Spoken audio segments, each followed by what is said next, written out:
bastante uma certa hora. Pegar tudo que eu tenho antes desse... Eu acho que hoje você sai daqui com Bitcoin na sua carteira. Eu acho. O Renato vai abrir uma carteira aqui pra você. Tá operando que nem ação. O Renato vai abrir uma carteira hoje. Hoje ele tá operando que nem S&P. Agora ele vai te convencer a ter Bitcoin. Mas eu quero preparar pro evento deflacionário poder comprar o Bitcoin e outras coisas que eu quiser. Ativos reais que eu puder, que sejam passíveis de proteger de governo. O Bitcoin, agora, você que é especialista nisso, como é que eu me protejo, por exemplo, de eles tornarem ilegal, por exemplo, transacionar em Bitcoin?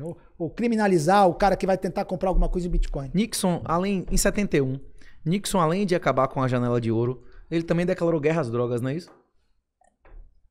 Quem ganhou a guerra às drogas, Nixon ou a cocaína? O pó.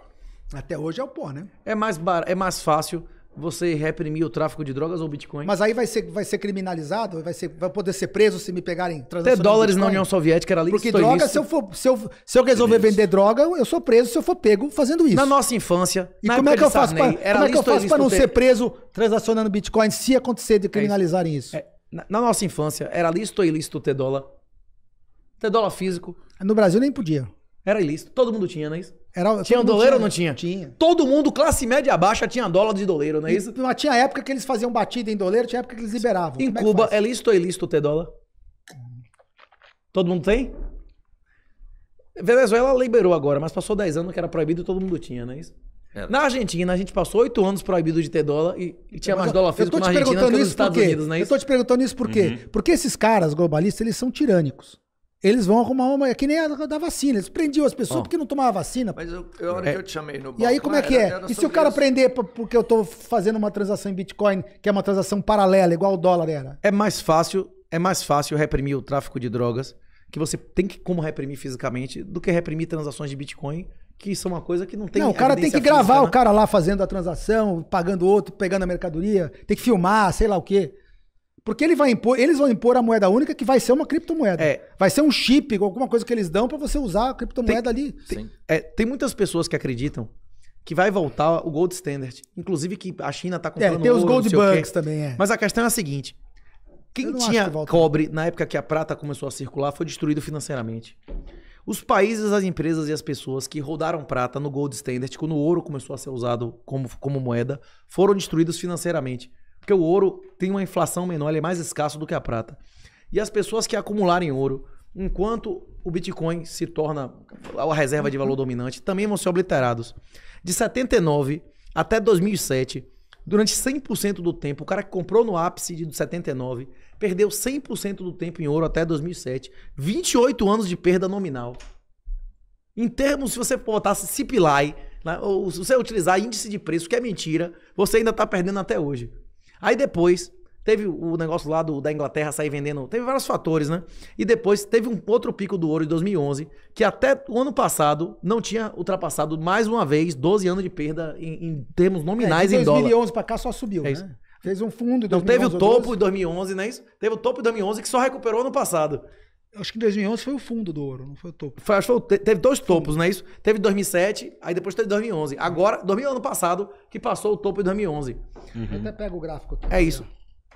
Eu vejo dois cenários numa situação dessa. A questão é a seguinte. Inclusive, isso que eu tô falando agora não veio de minha cabeça. Isso tem várias publicações. Inclusive, 2011, o pico foi 2011 que só recuperou no passado, não é isso?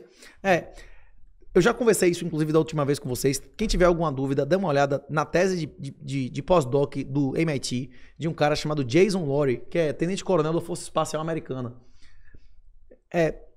Tem duas alternativas nesse cenário.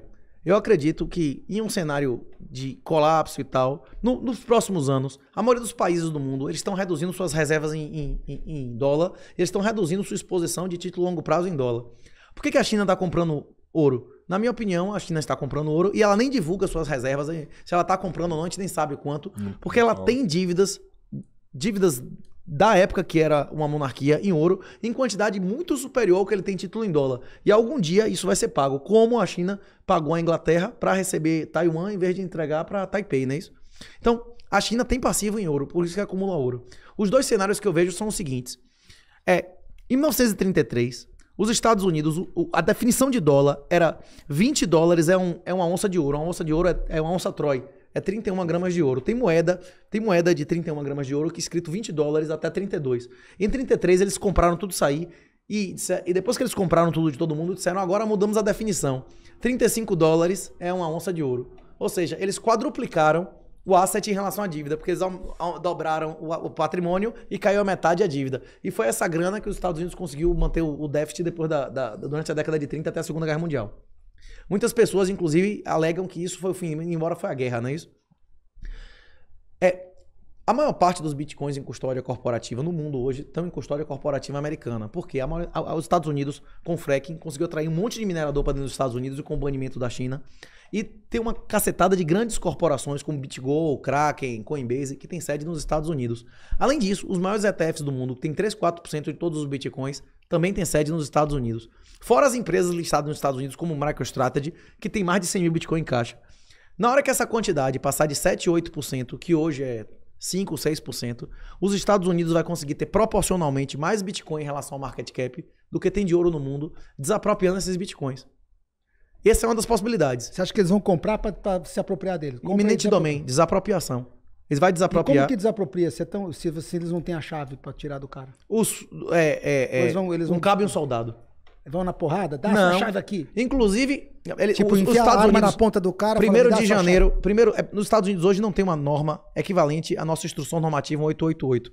Vai passar a ter a partir de 1º de janeiro. As corretoras vão ser obrigadas a começar a informar aquisições e endereços.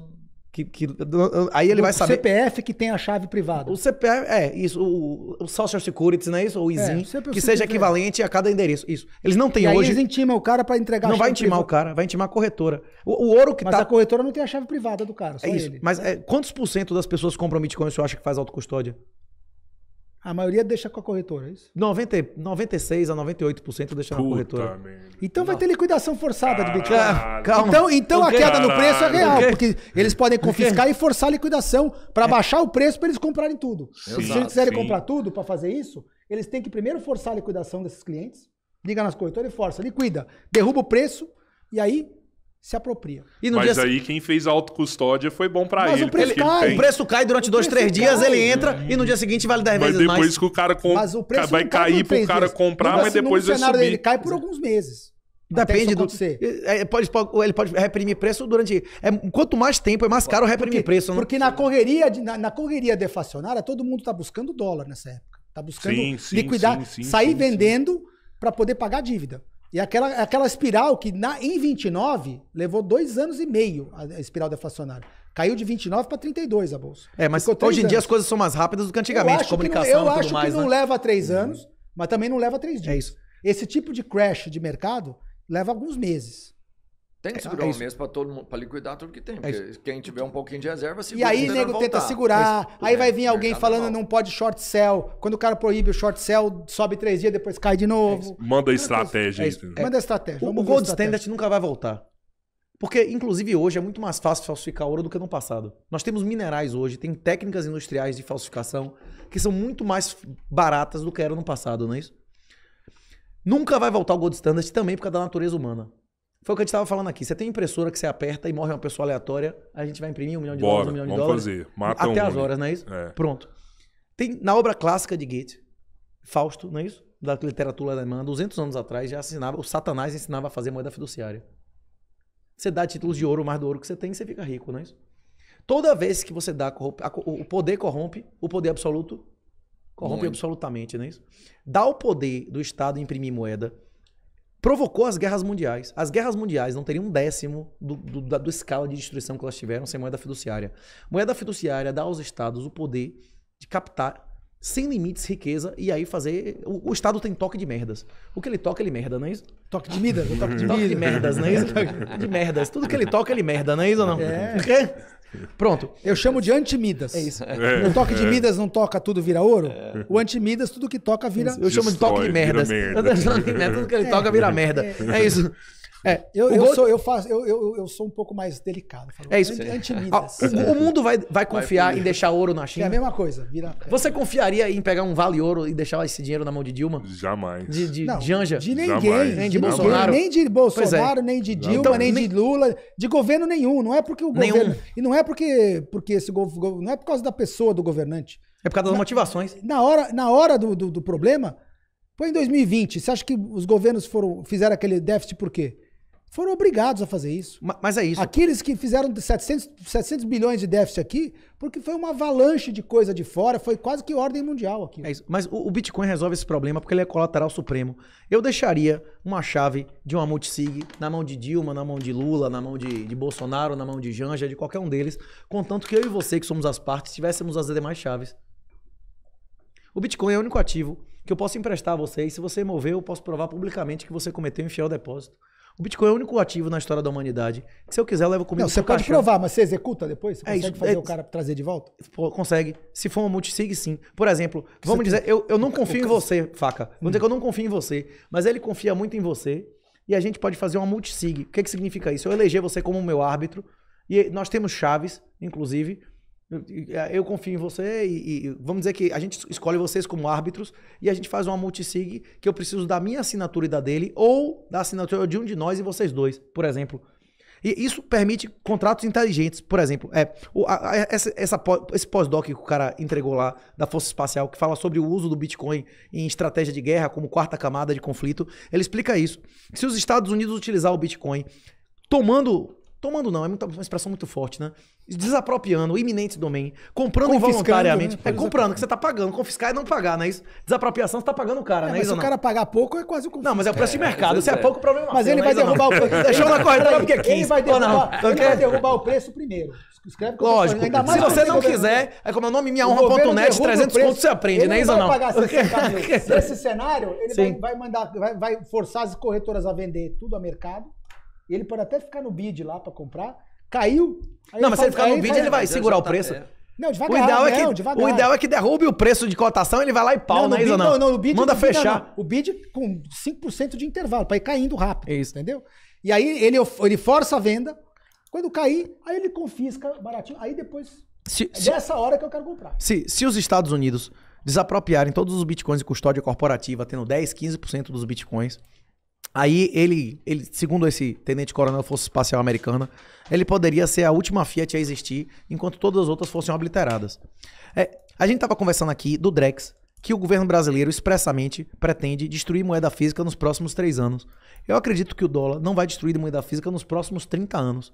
Se o governo americano, Faca, chegasse agora e dissesse vai deixar de ter cédula em 3 anos, como ele está dizendo do Brasil. Mas não faz quase falta. Hoje, quem usa cédula para as coisas? Rapaz, existe 30 vezes mais cédulas de dólar fora dos Estados Unidos do que nos Estados Unidos. Porque é moeda de reserva. Rapaz, por causa do tráfico, essas coisas. Não, o argentino tem estimativas que tem mais dólar físico na Argentina do que nos Estados Unidos, bicho. Perto do tamanho da base monetária global? Não, é irrelevante. Mas ia ser um movimento brutal de inflação, de pressão inflacionária nos Estados Unidos, e eles iam perder uma quantidade absurda de riqueza de gente pegando dinheiro emprestado grátis, não é isso? Cédulas de dólar guardadas no colchão é dinheiro emprestado grátis ao governo americano, sim ou não? Mas quanto tem de cédula de dólar emitida? Vamos lá, o Federal Reserve tem isso. Se você olhar no site do Fed, você tem um volume de cédulas emitidas. Sim. Ainda assim. Que é uma fração, tipo, 3% do agregado superiores. 2, 3%. Até menos. Eu posso consultar aqui, mas o site do Fed publica isso. Sim. É o balanço do Federal Reserve, tem notas emitidas, tem o dólar que ele dá para os bancos, chama-se reserva bancária. É dólar escritural, é o dólar só que não papel. É o dólar que ele deposita no banco, chama-se reserve, reserva bancária. O dólar papel, que é o dólar em circulação das pessoas, também está lá no balanço. Tá? Tem, sei lá quantos bilhões tem disso aí, a gente olha, mas é pouco. Porque de reservas bancárias mesmo, tem trilhões. Entendeu? Reservas, dólar escritural que não é papel. Sim. É o dinheiro, é o crédito. Saldo bancário. Saldo bancário. E tem uma outra possibilidade. Países que não são os Estados Unidos, mas que negociam em dólar, que criam dólares, obrigações de dólar entre si, eurodólares, eles podem gerar dólares, eles podem gerar sintético de dólar, hipercolateralizados, por exemplo, em Bitcoin. Existem diversos smart contracts hoje, não entre estados, mas existe na internet. sem sede em lugar nenhum, sem dono, que você gera vale dólares garantidos pela capacidade de liquidação do patrimônio que você colocou lá. Sim, seja Bitcoin, Ethereum, derivativo seja lá, de Bitcoin. Isso. Por exemplo, se os BRICS agora, se os BRICS agora começarem a negociar entre si, não no dólar do Fed, que pode ser tomado como a Rússia tomou, mas em um dólar que não pode ser tomado pelo Fed, porque ele veio de um smart contract, ele enriquece duas vezes. Ele enriquece porque a dívida dele em dólar vai se desvalorizar, porque a oferta do dólar aumenta, ele está criando dólares. Enquanto tem criação de dólar, sim. E enriquece porque ele só perde no meu cenário de destruição de dólar, que aí o dólar, tudo que é em dólar, cai de preço. Ele começa a ter que liquidar para pagar essa dívida. Mas não está lá ainda. Eu acredito que não vou atrapalhar esses dois são cenários possíveis. Agora, a maioria dos banqueiros centrais do mundo vão dizer que não, que esse cenário é improvável e que o soft landing é garantido, nunca mais haverá uma crise. E que eles geralmente estavam errados, né? Eles acham que isso sempre. Dessa vez é diferente, meu irmão. Dessa vez é diferente todo ano, né? Dessa vez é diferente todo ano a conversa é essa, né? Isso que você falou é legal você falar. Confia, eu nunca fiz isso antes. Eu me lembro, não. Esse é o primeiro. Eu me lembro de uma clássica, exatamente isso que você falou, e você tem toda a razão. Eu estava morando em Nova York, em 2005. Eu trabalhava na Merrill Lynch, banco estrangeiro lá, e eu escutei uma entrevista do recém-empossado presidente do Federal Reserve da época, que chamava-se Ben Bernanke. Saiu o Alan Greenspan, que era um ícone, né? Todo mundo achou ele um gênio, porque no meio do crash do Nasdaq, ele baixou o juro. E salvou todo mundo. E por causa da atuação dele, a economia americana não teve recessão, ele afastou o risco deles, eles tinham medo de uma recessão, de uma deflação, né? Uhum. Ele baixou o juro para 1% e inventaram aquela modalidade de crédito hipotecário e a economia se deslanchou. Crédito hipotecário. Esse crédito que ele está falando é aquele do filme. Você já assistiu A Grande Aposta? É esse aí. The Big Short. Que prostituta, mendigo, todo mundo comprava imóvel, não é isso? Inventaram aquela maravilha. Aí o Bernanke já era presidente do Fed, os imóveis já estavam naquele nível de preço alto que estava ali, sabe, naquela... Não sei se vai, sabe aquele momento de preço onde está lá em